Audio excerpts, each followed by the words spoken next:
जय गुरु जी। शुक्राना गुरु जी। अनंतम अनंतम शुक्राना। आइए संगत जी, गुरु जी की कृपा से शिव पुराण के मंगलदायक अगले अध्याय की तरफ चलते हैं। आप सभी से विनती है कि अध्याय को अंत तक ध्यानपूर्वक सुनिएगा। संगत जी, आज के अध्याय में हम जानेंगे कि वाराह कल्प में होने वाले शिव जी के प्रथम अवतार से लेकर नवम ऋषभ अवतार का वर्णन। नंदीश्वर जी कहते हैं, सर्वज्ञ संत कुमार जी, एक बार रुद्र ने हर्षित होकर ब्रह्मा जी से शंकर के चरित्र का प्रेम पूर्वक वर्णन किया था।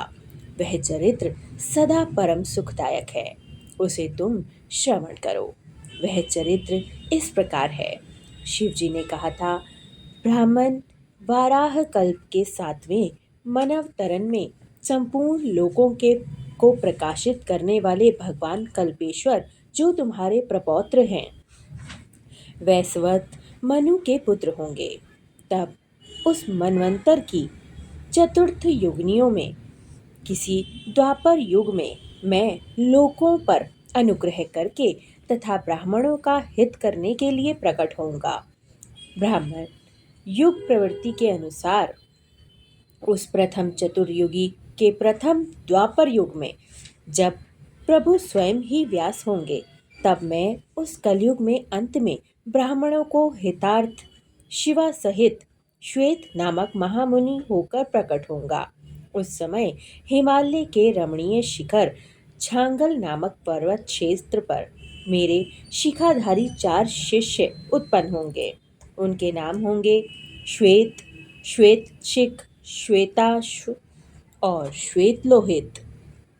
वे चारों ध्यान योग के आश्रय से मेरे नगर में जाएंगे।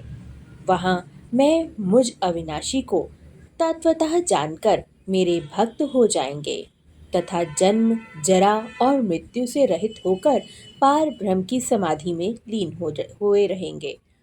वत्स पितामह, उस समय मनुष्य ध्यान के अतिरिक्त दान, धर्म आदि कर्म हेतुक साधनों द्वारा मेरे दर्शन नहीं कर पा सकेंगे। दूसरे द्वापर में प्रजापति सत्य व्यास होंगे। उस समय मैं कलयुग में सुतार नाम से उत्पन्न होऊंगा। वहां भी मेरे दुध्वंतु, शत्रुप, हर्षिक तथा केतुमान नामक 4 वेदवादी द्विज शिष्य होंगे। वे चारों ध्यान योग के बल से मेरे नगर को जाएंगे और मुझ अविनाशी को तत्वतः जानकर मुक्त हो जाएंगे। तीसरे द्वापर में जब भार्गव नामक व्यास होंगे, तब मैं भी नगर के निकट ही दमक नाम से प्रकट होऊंगा। उस समय भी मेरे विशोक, विशेष, विपाप और पाप नाशक नाम प्रमुख होंगे। यह इन नामों से मेरे 4 पुत्र होंगे। चतुरानन, उस अवतार में मैं शिष्यों को साथ ले व्यास की सहायता करूंगा और उस कलयुग में निवृत्ति मार्ग को सुदृढ़ बनाऊंगा। चौथे द्वापर में जब अंगिरा व्यास कहे जाएंगे, उस समय मैं सुहोत्र नाम से अवतार लूंगा। उस समय भी मेरे 4 योग साधक महात्मा पुत्र होंगे। ब्राह्मण, उनके नाम इस प्रकार होंगे: सुमुख, दुर्मुख, दुर्दम और दुर्तिक्रम। इस अवसर पर भी इन शिष्यों के साथ मैं व्यास की सहायता में लगा रहूंगा। 5वें द्वापर में सविता व्यास नाम से कहे जाएंगे। तब मैं कंक नामक महातपस्वी योगी कहाऊंगा। ब्राह्मण, वहां भी मेरे 4 योग साधक महात्मा पुत्र होंगे। उनके नाम भी बतलाता हूँ, सुनो। सनक, सनातन, प्रभावशाली नंदन और सर्वव्यापक निर्मल तथा अहंकारी रहित संत कुमार। उस समय भी कंक नामधारी मैं सविता नामक व्यास का सहायक बनूंगा और निवृत्ति मार्ग को बढ़ाऊंगा।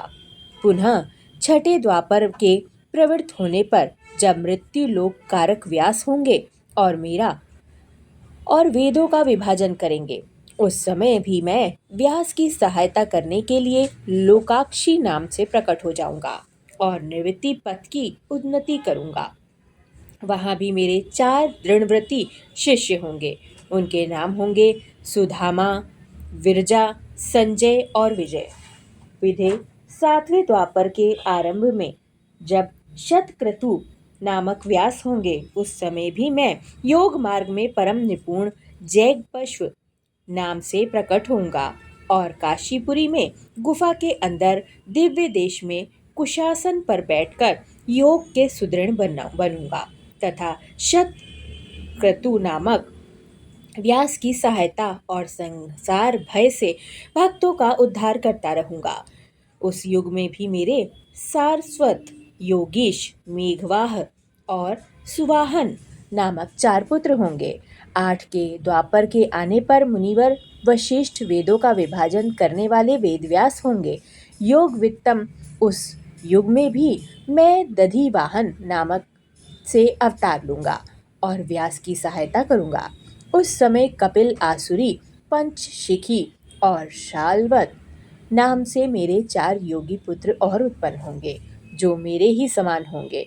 ब्राह्मण नवी चतुर्थ योगी के द्वापर युग में मुनि श्रेष्ठ सारस्वत व्यास नाम से प्रसिद्ध होंगे। उन व्यास के निवृत्ति मार्ग की वृद्धि के लिए ध्यान करने पर मैं ऋषभ नाम से अवतार लूंगा। उस समय पराशर, गर्ग, भार्गव और गिरीश नाम से 4 महायोगी मेरे शिष्य और होंगे। प्रजापति उनके सहयोग से मैं योग मार्ग को सुदृढ़ बनाऊंगा। संत मुने, इस प्रकार मैं व्यास की सहायता कर कर उनका सहायक सदा बना रहूंगा। ब्राह्मण उसी रूप में मैं बहुत से दुखी भक्तों पर दया करके उनका भव सागर से उद्धार करूंगा। मेरा वह ऋषभ नामक अवतार योग मार्ग का प्रवर्तक सारस्वत व्यास के मन को संतोष देने वाला और नाना प्रकार से रक्षा करने वाला होगा। उस अवतार में मैं भृगायु नाम से नामक राजकुमार को, जो विषदों और दोषों से मर जाने के कारण पिता द्वारा त्याग दिया जाएगा, जीवन प्रदान करूंगा। तदंतर उस राजपुत्र की आयु के 16वें वर्ष में ऋषभ ऋषि, जो मेरे ही अंश हैं, उनके घर पधारेंगे। प्रजापति उस राजकुमार द्वारा पूजित होने पर वे सदुपधारी कृपालु मुनि उसे राजधर्म का उपदेश देंगे। तत्पश्चात वे दीन वत्सल मुनि हर्षित चित्त से उसे दिव्य कवच, शंख और संपूर्ण शत्रुओं का विनाश करने वाला एक चमकीला खंडक प्रदान करेंगे। फिर कृपा पूर्वक उसके शरीर पर भस्म लगाकर उसे 12,000 हाथियों का बल भी देंगे। यो माता सहित भृगायु को भली भांति आश्वासन देकर तथा उन दोनों द्वारा पूजित हो प्रभावशाली ऋषभ मुनि स्वेच्छानुसार चले जाएंगे। ब्राह्मण तब राजर्षि भृगायु भी रिपुगणों को जीतकर और कीर्तिमालिनी के साथ विवाह करके धर्म पूर्वक राज्य करेंगे। मुने, मुझ शंकर का वह ऋषभ नामक नवा अवतार ऐसा प्रभाव वाला होगा, वह सत्पुरुषों की गति तथा दीनों के लिए बंधु सा हितकारी होगा। मैंने उनका वर्णन तुम्हें कह सुनाया है। यह ऋषभ चरित्र परम पावन, महान तथा स्वर्ग, यश और आयु को देने वाला होगा। अतः इसे बल पूर्वक और यत्न पूर्वक और पूरे प्रयत्न पूर्वक सुनाना भी चाहिए। जय गुरुजी, शुक्राना गुरुजी, अनंतम अनंतम शुक्राना। सर्वदा भला गुरुजी।